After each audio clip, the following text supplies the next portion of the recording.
They said the chapel at the edge of Briar Hollow was empty, condemned, abandoned since the fire that took the congregation 20 years ago. But every so often, someone walking that stretch of road would swear they heard it, a voice echoing from inside, preaching to no one. Always at 3:00 a.m., never a minute before, never a minute after. For years it was just a rumor, a ghost story told by the locals to keep kids from trespassing. But last fall, 3 friends from Briar Hollow College decided they were done with rumors. They ran a small horror podcast called Echoes Unheard. Urban legends, haunted places, creepy folklore. They'd made a few local hits. The Black Road episode had hit 10,000 plays. But they wanted something bigger for their Halloween special. Something real. That's when Liam, the host, brought up the 3 a.m. sermon. "Come on," he'd said, grinning across the mic. "We set up some cameras, go inside, hit record. Even if it's just creaking wood in the wind, it's content. But if it's real..." That word hung in the air like a dare. They arrived just before midnight. The chapel stood on a rise overlooking the hollow, half burned, the bell tower leaning like it had given up decades ago. Ivy crawled up its spine. The windows were shattered, but some of the stained glass still clung stubbornly to the frames, warped and blackened by heat. Inside, the air smelled like smoke and wet stone. The pews were charred, but still aligned in perfect rows. It looked almost ready for service, if you ignored the ashes. Maria, their sound tech, set up her recorder on the pulpit. Jason handled the cameras, one near the entrance, one pointing toward the altar. Liam stood in the middle, arms crossed, playing it cool. But the way he kept checking his phone said otherwise. 2:56, 2:57. The chapel was silent, except for the creak of the wind through the rafters. Then, just as Maria muttered that it was all fake, 2:59. A single bell rang, soft, distant. Then, at 3 o'clock exactly, the voice began.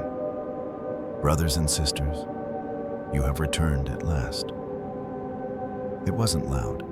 It was steady, deep, resonant, coming from everywhere at once. Liam froze. Jason laughed nervously, thinking someone was pranking them. But Maria's recorder was already spiking, every mic picking up the sound, even though no one was speaking. "You have come to confess," the voice said, "and so you shall be forgiven." The air grew colder.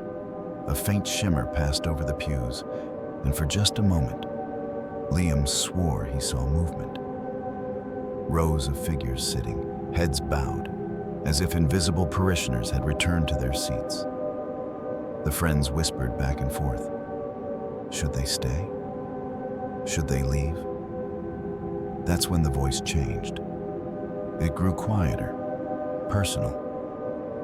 "Liam," it said, "who speaks without faith?" Liam's heart stopped. "Maria, who doubts the divine?" Maria stepped back, shaking her head. "It's a trick. Someone's hacked the mics. Jason, who records sin for sport."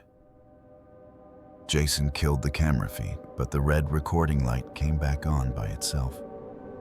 The sermon was naming them, one by one, calling out secrets no one else knew. They bolted for the door, but the entrance was gone. Not just closed, gone. Where there should have been light from outside, there was only darkness, thick and absolute. And from that darkness came the sound of 100 voices whispering in unison. The sound of prayer, low and broken, circling them like wind. "He is among us. He is risen. He speaks again." The stained glass began to glow from within. Each window showed a different scene. Once, they'd been biblical. But now, the faces were new. Their faces. Liam staring into the camera, eyes wide, Maria screaming. Jason on his knees, praying to something off-screen. The glass pulsed with light, as though alive. Maria's camera hit the floor with a crack. Through its lens, the pulpit came into view.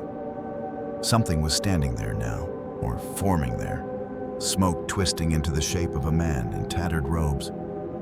His face was a hollow mask of ash. Where his eyes should have been were burning coals. "Do you believe now?" he asked. The voice was both echo and thunder. The candles that hadn't existed a moment ago all flared to life.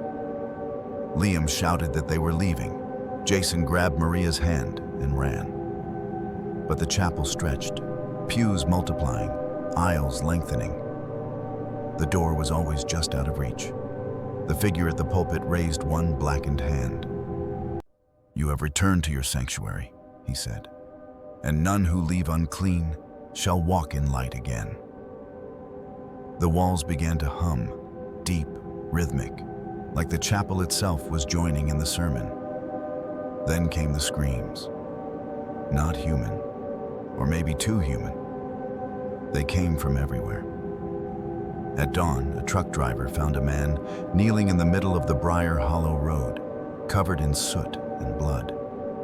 He was still whispering, over and over, "Brothers and sisters, you have returned at last."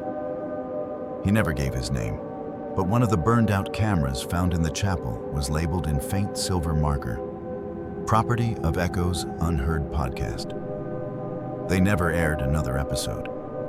But every now and then, around 3 a.m., listeners say a new upload appears for a few minutes before disappearing again. Just white noise at first, then a voice whispering through the static. "You have returned at last."